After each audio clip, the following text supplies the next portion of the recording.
What's up, guys? Welcome back to the UFC arena where we're going to talk about UFC Fight Night that just took place, Chiesa versus Magny.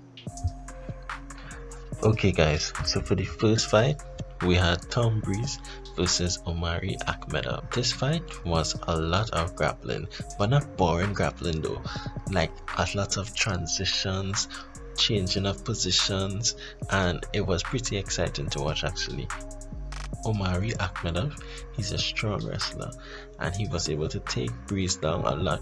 But when he was taken down the first time, he immediately went for guillotine, which got pretty close. But Akhmedov stayed patient and got his head out. He also went for armbar at one point. He went for a rear naked choke. He went for a calf slicer. He went for all sorts of submissions, but unfortunately that same calf slicer that he went for became his undoing. That's the thing, sometimes these submission artists, they get reckless and they leave themselves open to be submitted as well. So Tom Breeze went for a calf slicer in a very awkward position and he allowed Akhmedov to get top position, and Akhmedov just went to the side and sunk in an arm triangle, and that was all she wrote. Tom Breeze was out and that was the end of the fight. But it was an exciting fight while it lasted. I enjoyed the grappling transitions. I always like that kind of grappling. Grappling isn't boring.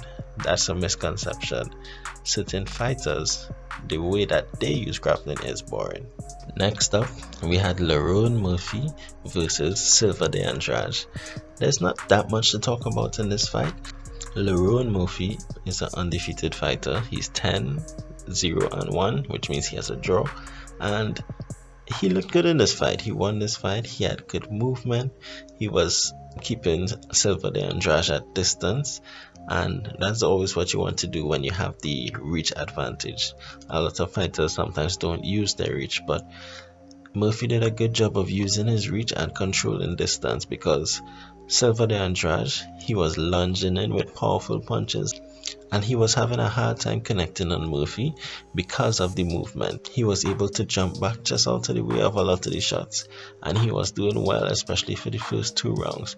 However, when Andrade went back to his corner after the second round, his coaches let him know, look, you're down two, you need to do something, you need to make something happen. And that really lit a fire under him. He came back out in the third round and he was landing, he was pressing forward, he was putting a lot of pressure on Murphy, and Murphy was actually starting to dwindle under the pressure. But luckily for him, this fight was 3 rounds. He did well and he was able to pick up the win because of the work that he did in the first 2 rounds. But after round 3, you could see he was really wearing it.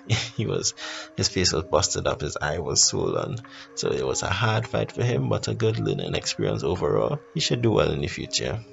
Okay, so next up we had Tyson Nam versus Matt Schnell. Tyson Nam was someone that I had my eye on because he impressed me in his last 2 performances.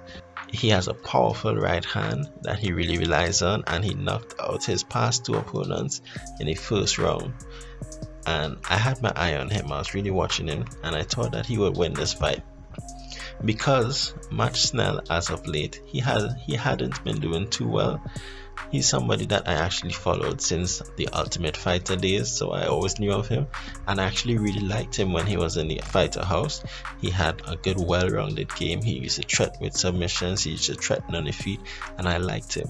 But when he came over to the UFC, for some reason he was just having issues against tougher competition, and it seemed as though he just wasn't able to get to that next level.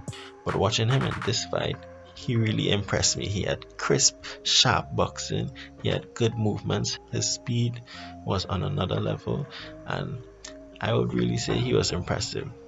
Nam, on the other hand, he was relying too much on his right hand. He called himself a one-trick pony, meaning that his one trick is landing his devastating right hand, but that trick wasn't good enough this fight. Schnell had a lot of good movement, fast movement, good feints, and Tyson just wasn't able to land that devastating blow. Now, Tyson was landing on him. He did land some powerful strikes, but nothing good enough to put Schnell out or to even hurt him. So I thought it was a clear-cut victory for Schnell, although it was a split decision. so he was kind of cutting it close according to the judges. But the right man won the fight. Good job, Match Snell. Hopefully, he keeps this up because he's someone that I always liked. And if this is how he's going to be fighting from now on, I'm definitely here for it. Next, we had Roxanne Modafferi versus Viviane Araujo. And can someone please tell me why why does Roxanne have to look like if she was coming from the library and she end up in a fight? She looks like somebody's aunt. She looks like she have no business in the cage. But when it actually comes time to fight, my girl is here to fight. So no shade. But anyway, getting into the fight now, Araujo was just too much for her. That girl has some good striking. She's strong. She had good movement. And what actually surprised me is that she was able to dominate Modafferi on the ground, because that's actually Modafferi's bread and butter. And in the first round, it was mainly on the feet. And to me, Modafferi wasn't trying nearly hard enough to get the fight to the ground. She did, however, in the second round try to get the fight to the ground, and she was beaten there as well. Viviane was stuffing her takedowns. Viviane was taking her down at will, and it was just an all-around bad fight for Roxanne Modafferi. And I'm definitely looking out for Araujo in future. She impressed me in this fight.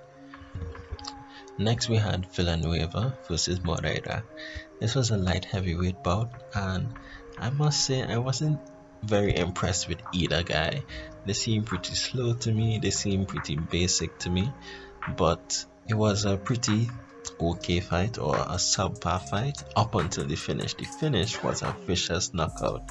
Villanueva landed a beautiful right hand that just dropped Moreira like a sack of potatoes.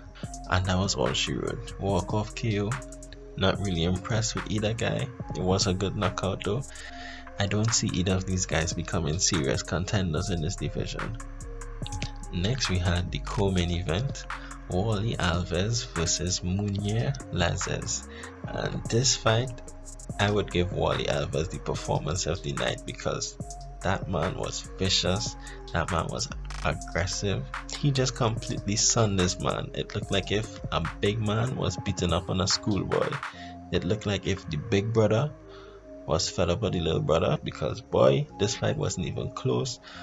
Wally Alves just put it on Lazes as if Lazes had no business being in that ring with him.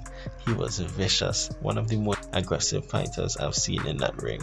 He had a wide variety of strikes. He had his right hook and his left hook, he had body shots, he had spinning back fists, he had elbows in there, he had takedowns, body kicks, just a wide range. And he just blasted Lazes with 3 unanswered body kicks, one after the next, and one of them I think hurt his rib, because he just crumpled after that, turtled up, and that was the end of it. Wally Alves came in with the ground and pound, and the ref had no choice but to stop the fight. He just completely sunned this man. He he acted as if he was late for a meeting and he had somewhere to go, and he don't get paid by the hour, so he was in and out like that. And now for the main event, Michael Chiesa versus Neil Magny. This fight was pretty much what I expected in several ways. It was a clear win for Chiesa, but it was a hard fought win for Chiesa. He had to work for every round that he won. And it was a competitive fight. Neil Magny had a very good third round. I actually think he won the third round. But overall, it's pretty much what I expected, in that Michael Chiesa's grappling was too much for Magny. He had too much strength, he had too much technical wrestling for Neil Magny, because the decisions that Chiesa was making on the ground, Magny just can't keep up with them. Chiesa always seemed one step ahead of Magny on the ground. Magny started to make adjustments that were working for him. When he was at the side of the cage, he would pummel, which made it a lot harder for Chiesa to get the takedown, and which was really working in Magny's favor. However, unfortunately, he made some pretty bad decisions in this fight. He kept trying to take Chiesa down. Yes, he had success here and there, but about 2 or 3 times in the fight, he took Chiesa down and basically pulled Chiesa onto himself, and he had to fight Chiesa on the ground. He was only engaging Chiesa in his world, and That didn't make much sense to me. However, on the feet he wasn't doing much better either now that I think about it, because Chiesa was landing some significant strikes on the feet and he was chaining those strikes to his wrestling, which helped him secure takedowns several times. So in the end, Chiesa used his wrestling to overwhelm Magny. I did say in my other video that I was predicting a second round submission. Magny was able to weather the storm, and I was happy about that because I wanted Magny to win, but I just didn't think that he had the ability to overcome the wrestling, and in the end he didn't. So good win for Michael Chiesa. At the end he called out Colby, and I'm not sure that's a fight that Chiesa wants because Colby's a tough outing. Although Chiesa doesn't match up too badly with Colby, I think that the pace that Colby keeps would be too much for Chiesa, and I don't think that Chiesa will be able to control Colby on the ground the same way he did Magny. So I don't think he wins that fight, and I don't think he wants that fight. It'll be interesting to see where Chiesa goes from here though. And once again, Magny, that one fight that would send him over, that one fight that would put him into title contention, he loses. I guess you can officially say that New Magny is a gatekeeper. But hey, it is what it is. Thank you very much for watching my content. If you like what you heard, please remember to like and subscribe and to ring the notification bells. We have lots of videos coming, so stay tuned.